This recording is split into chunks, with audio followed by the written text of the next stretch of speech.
Siyalemukela emakhaya futhi yithi laba sesizile ngokufunda kwezincwadi silemukela lonke lapha likhona lise-UK, lise-South Africa, lise-Zimbabwe, lisemazweni atshiyeneyo omhlaba. Siyalemukela futhi silibonga nge-subscription yenu la subscribe abangasubscribe please subscribe lani libe phakathi kwalokho esikwenzayo. Yalibingelela namhlanje seku-episode 3 ngendaba yethu. Kodwa-ke ngingaze qhubeke angihambi ngedwa ngihamba nentombi ozobingelela abantu abadala. Sanibonani, igama lami ngiwongile Juliana Ncube. Wenzani lapha kusethi wena? Yimi emphethe umshina. Siyabonga Mancube. Bafundiseni abantwana ulimi angithi ngiqale ngami khonapha uyizwe intombi ethi beyimeni phethe umshina. Hayi siyabonga kakhulu. Sicela ke lana abantwana abasezindlini babizeni ndawo balandele. Ngoba lapha asifundi izindaba kuphela kodwa futhi sifundisa yona i-creative writing ezweni lakithi sivuka nje singavuswa yikwazi ukuthi izindaba zethu sizixoxe. Banenge abathi khona into zethu kasazi ukuzimela thina asizimele sikhuluma izindaba zethu. Yebo ke namhlanje siku-episode number 3 iyaqhubeka indaba yethu. Wethu kusano wavuka wahlala embedeni wayeseginqe ejuluka kukhanya ukuthi aye kubona lephutsheni lakhe kwakukukhulu lalimshaye phakathi leliphupho. Wavuka la eMamguni esethukile kasazange wabuza ngoba wahle wananzela ukuthi usano wethu sweliphupho. Okwakumangalisa nje ukuthi usano wayengasomuntu wamaphupho, wayengakwabala amaphupho kasano kusukela abachadayo. Wambuza ukuthi uboneni leli phupho elimethuse kangaka. Waphendula usano wathi uphupha unina esesimene esibi kakhulu. Kwakungethusi kangako kodwa ngoba unina lo wayesewalala. Wayengagulanga uMamthembu. Walala kungesonto ntambama elele exoxa ngenjabulo ayeyithola emthandazweni ekuseni. Kavukanga ngomvulo. Wahamba njalo uMamthembu. Waququsano wangani ingane ebona olukhulu. Waphendula umbuzo kaMamguni othi ubesenzani umama ephutsheni. Ubekhala umama Mamguni. Bekungani ngimbone ephila. Ubengaphi nxa umbona? Wabusisa uMamguni eveza ukukhathalela omunye wakhe. Yena amaphupho wayevele waqhelile uMamguni. Wayephupha okwesabekayo waze wacela imithandazo kumfundisi wase-Assemblies of God lapho ayevama ukuya khona. Engakendi bake bamtshela abanye ukuthi kumele ayethwasa ngoba amaphupho akhe ayengomuntu olobizo lokuba yisangoma. Kuye lokho kwamenza wasondela e-Assemblies of God. Yikho umfundisi uGagisa wayekabavakatshele njengezimvu zakhe. Owaze usenza usanolaye aqala ukusondela kuNkulunkulu. Waphendula ngelizwi eliphansi usano. Bekungani kukhona apha ekhaya kodwa kuphinde kungani kusendaweni lamafa amhlophe. Enkunanzeleleyo ukuthi ubengajabulanga. Ubephethe iBhayibheli lakhe leliyahamba lalo. Uphukuvela wema phambi kwami waqala ukukhala. Lami ngiphelelwe ngamazwi. Ngaqala ukukhala. Ngithe ngimbuza ukuthi kwenze njani wangangiphenduli. Ungikhangele angathi kulento afuna ukuthi ngiyiqaphele. Ngithe ngisamangele wangiqhubela iBhayibheli. Ngithe ngilemukela wahle kwangani wanyamalala. Ngisele ngimdinga. Wathula endlini bonke besidla amathambo engqondo. Wathatha isandla sakhe uMamguni wasifaka emahlombe kasano emduduza. Wayesazi ukuthi usekhala umngaki. Wayelenyembezi ke usano. Umoya wakhe wawudabuka masinya. Ngikuze uchukuza ngathi kumbe sukuvaleka umoya. Abantu bayaphela ebusuku sabudlala sano. Mhlawumbe nje liphupho njengamanye amaphupho sano. Bake bathi kimi umuntu uphupha lokho ahlale ukucabanga. Uyasikhumbula isalukazi njengomuntu olicina thunjani. Qina madalatala kamama, qina madalatala kamama. Aqedisa amazwi akhe elingisela umama odlala lengane. Wayesiphoxo kuMamguni njalo ekwazi ukuthi uduza umkakhe. ahleke usano emnyameni aphinde angeze ngelizwi elikhululekileyo. Asazi ukuthi ubonani empilweni yami mama, kumbe ubona lokho kuhlupheka okusempilweni yami. Aphendula uMamGuni Masini, ungacabanga leyo ndlela. Ungalalela amaphupho empilweni, uyahlukumezeka kakhulu. Mina khonapha ngiphupha ngingena esambuzini esingcole njani, ngiphume ngiye kwesinye ngithole kufana. Asazi kumbe lokho ngicabanga ngokuya esikhathini sengimdala ngaka. Ahleke uMamGuni, ayigama ngelizwe elingcono usano. MaMguni bathi imali. Isambuzi esingcolile sihlola imali emangalisayo. Mhlawumbe kuyafika umlungu omatatazi lathenga umumbu wakho wonke kuhle kuphela ukuhlupheka kwethu lokho okubonwa yisalukazi. uMamGuni ayithande leyo eyokuthengwa komumbu wakhe, kodwa ngahleki ngenxa yokuthi intakala kwesalukazi ayijike kancane. Kumbe umamazala wami obehlutshwa ukubona sengizala futhi ngisenza uhlupho komgabadeli, kodwa ngiyayithanda le emali. Imali yomumbu wami wathi ugakisa konke okuhle zidleni ngakho. Asithi ke uma kuyimali, leyo mali ivela kuwe sano.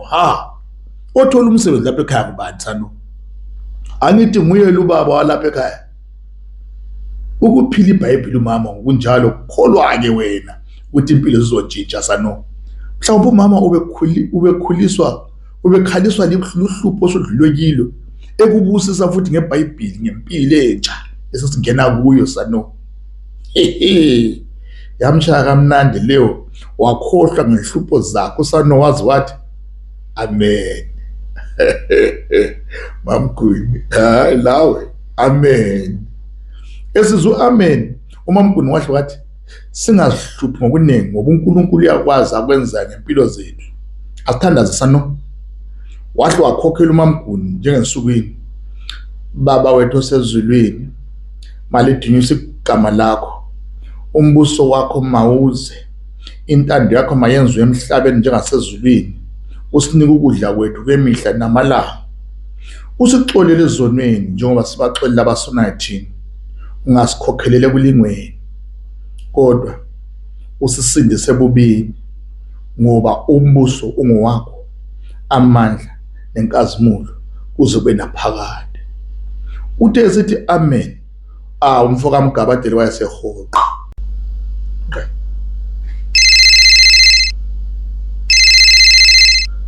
Ifoni kanafikile yakhala ekuseni esanda kugezela lungiselela ukuya emsebenzini.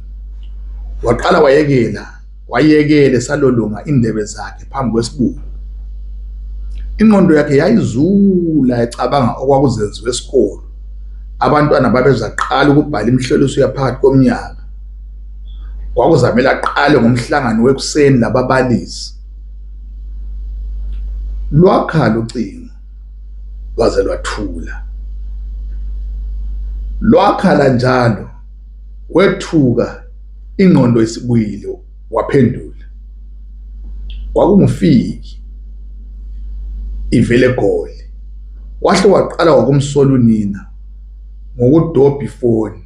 Mama, ifoni awusayibambi. Ngithe ngifone masinya ungakayi emsebenzini mama. Wathi emuzwa wahle wakhumbula ukukhipha konke okwakusenhlizweni yakhe, kodwa ke waqala ngokuxolisa. Uxolo mntanami, xolo fi. Ngimatasatasa ngilungiselele kuya emsebenzini. Ngiyayizwa iyakhala ifoni kodwa ingqondo yami ayikho lapho, yazula.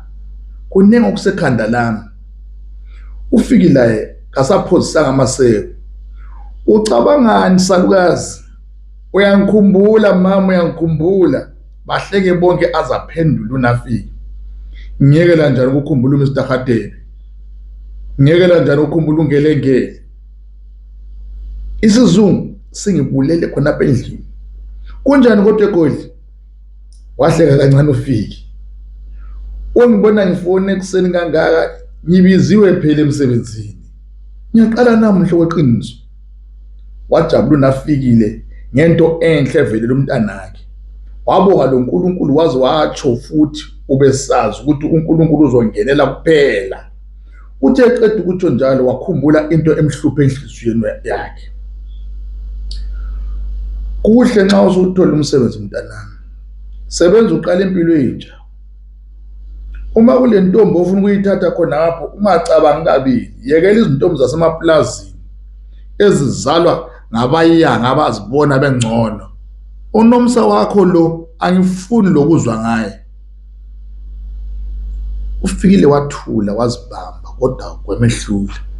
Mama, mama, kwenze njani? Wena Fikile, wena ukwazi engena kuku ngenxa yalomntwana. Unini ungilande phakathi kwabantu wangitshela ukuthi kakufuni wena Fiki. Izintombi ziningi futhi ezifundileyo ezedlula le eplazini. UMamGuni kasuye oqala ukuzala intombi lapha emhlabeni. Athe sakhuluma uFikile ambamba umlomo. Mama, ungazihluphi ngonina. Ungazihluphi ngonina kaNomsa. UNomsa yena kanjalo. Wena Fikile, sebakudlisa labo bantu basemaplazini. Inkani yakho leFikile Radebe asazi ukuthi iza kufikisa phi. Usufana lo yihlo wawuthi nxa umtshela athi yena akatshelwa lutho umuntu ongumfazi. Wayenjalo uThemba. Lawe ke nxa ungafuni ukungilalela yenza okwenzayo. Ngangifaki kukho. Uthe sisunini eqamba igama likaYese wahle wazi ukuthi udabuke kakhulu. Bathula bobabili. UNafikile wehlisa iphika. Wayesekhala. Ukuhamba kukaThemba kwakumdabula inhliziyo. Wayengazange agule uThemba Radebe. Okweminyaka inhliziyo yakhe ayizange iphole. UFikile wayefana xathu loyise. Lokhu kwenza uNafikile ahlale ebona umkakhe. Wayengafuni futhi ukuthi uFikile abe lamaphutha kayise. Mama wami ngithandayo, akula muntu ongathatha indawo yakho empilweni yami. Thanda indlovu kaTsheni boya benyathi, Ndlovu ezidle ekhaya kokuswela belusi. Wathi mina ngifana lo Themba Radebe ijaha elizala mina. Ahle kunafika khohla ubuhlungu.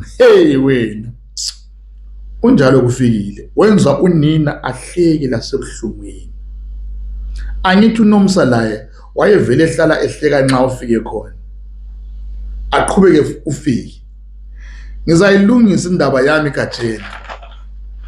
Mina mama ngicela ubekezelele uNomsa.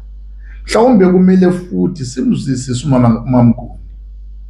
Mama, ubungenzani uma wena usezicathulweni zika MaMGuni?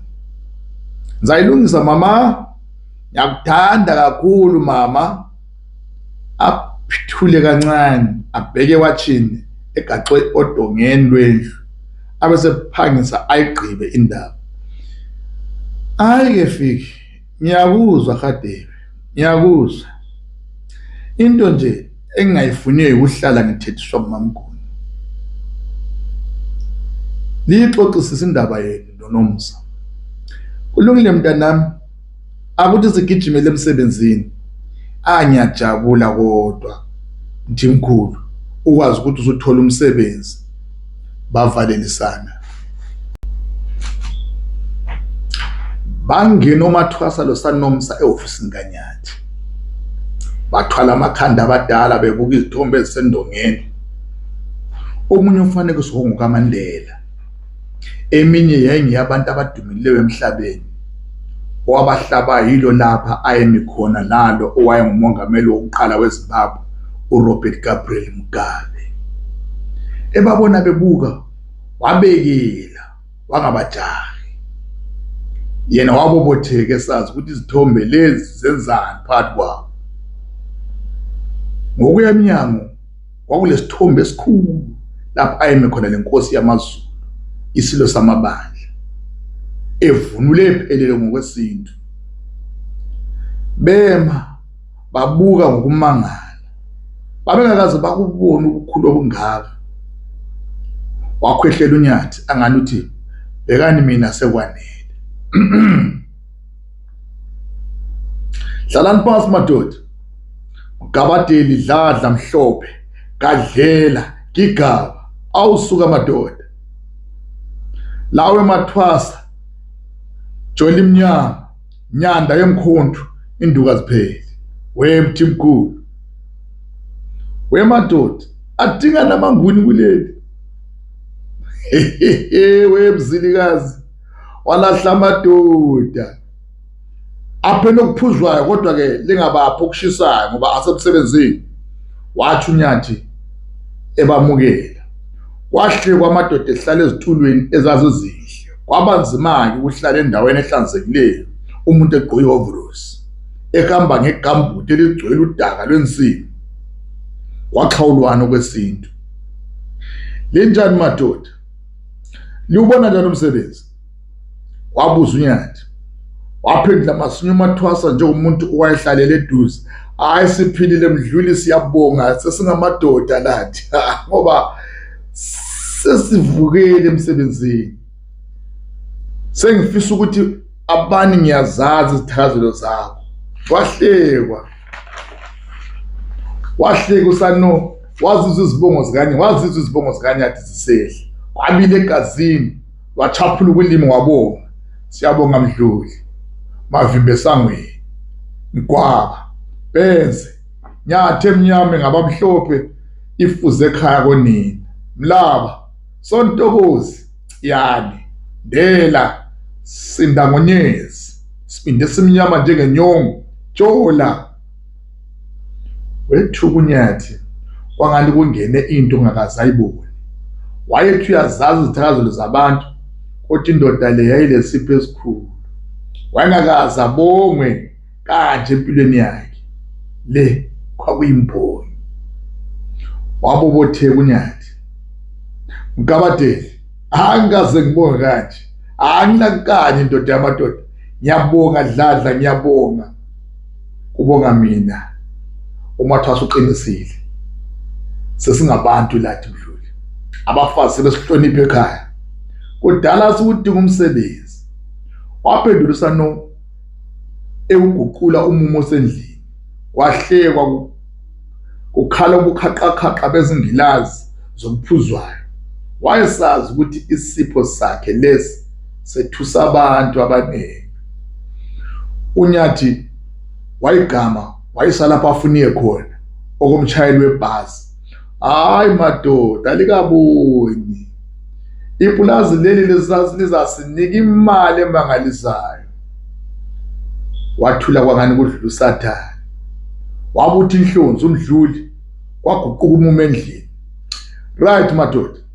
Angifuni ukudla isikhathi senu lapha. Ngithe ngilitshele ukuthi ngiyayithanda indlela esebenza ngayo. Sengizwe kunenge ngofolomani ngokukhuthala kwenu ngesikhathi esincane kangaka. Ngiyathanda ukusebenza lamadoda asekhulile njengani ngoba ayazi ukuthi asebenzelani. Wakhwehlela uNyathi wagodela okuphuzwayo. Aqhubeke mamatheka. Madoda singenza okunengi lani lithola imali. Lakhi imizi emihle lekele ukuhlala endlini zodaba. This is a modern age madoda. Ahleka amadoda kodwa alinde ukuthi iyaphi indaba. Aqhubeke emva kokugojela kwakusengilazini yakhe. Ngifuna ukwazi ukuthi lizimisele na ukusebenza lami. Kwathula endlini. Kwezukala ukukhala kwengilazi. Akhwehlela amadoda aswela impendulo. Bazibuza osano ukuthi kungabe esitshoni njengoba nanku bayamsebenzela. Ukumsebenzela kwakungakhombi na ukuthi bazimisele. Aphinda uNyathi ngamandla. Yabuza amadoda. Ethuka amadoda. Akhumbula ukuthi kumele aphendule umbuzo. Waphendula uSanomza. Kunjalo mnumzana. Abantu kumele bazimisele nxa besebenza. Umathwasa laye ngelothukileyo welekelela. Liqiniso mdla udluli. Thina mina iya ngizimisela ukusebenza kuleli plaza. wabeka ingilazi yakhe ngamandla phezu kwetafula wakhuluma ngolaka. Alingiphendula umbuzo madoda.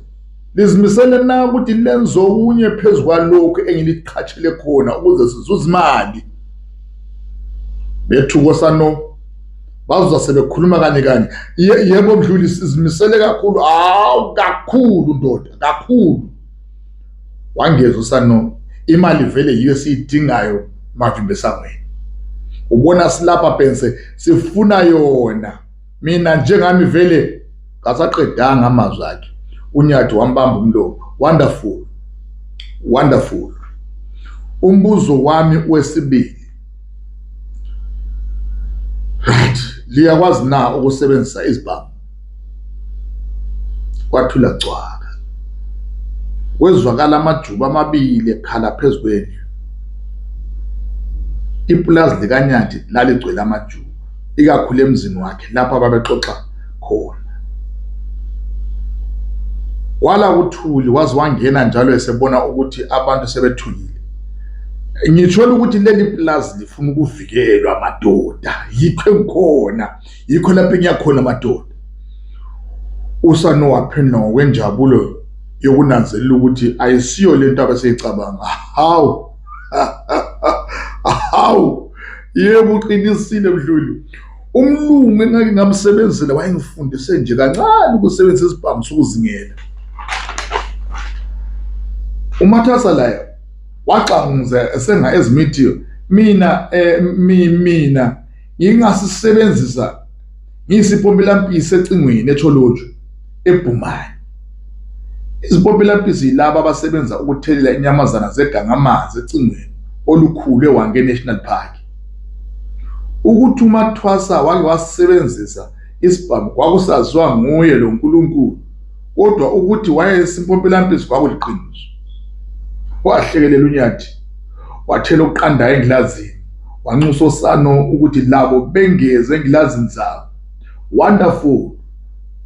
Yeah, wonderful. Angithi seliyahlala ligaxa izibhamu njengamasotsha, ngitsho lokho. Ahleka amadoda ahlaliseke enhlizweni. Umsebenzi wenu udlala lonyanda emkhonto yiwo lo okulima lokuvuna. Kodwa lengilalele kahle. Kodwa xa sengilidingela lo munye ngizalibiza. Buyelani emsebenzini madoda. Baqediswa kwakusengilazini zabo, babonga baphuma. Wakulokhe usetshenzwe emasimini lamajuba eziphaphela. Indaba yanamhlanje iphelela lapha, ima lapha. Hey madoda, kwenzakalani koNyathi?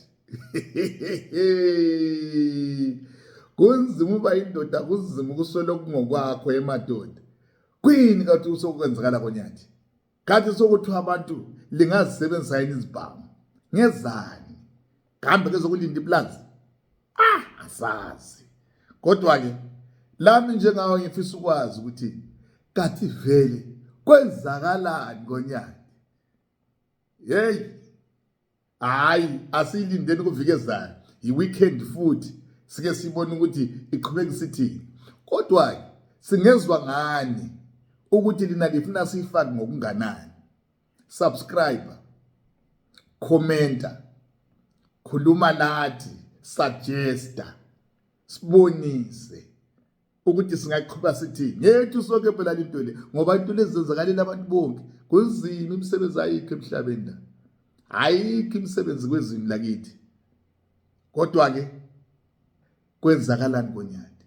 Subscribe lapho, ucommente lapho. Siyabonga.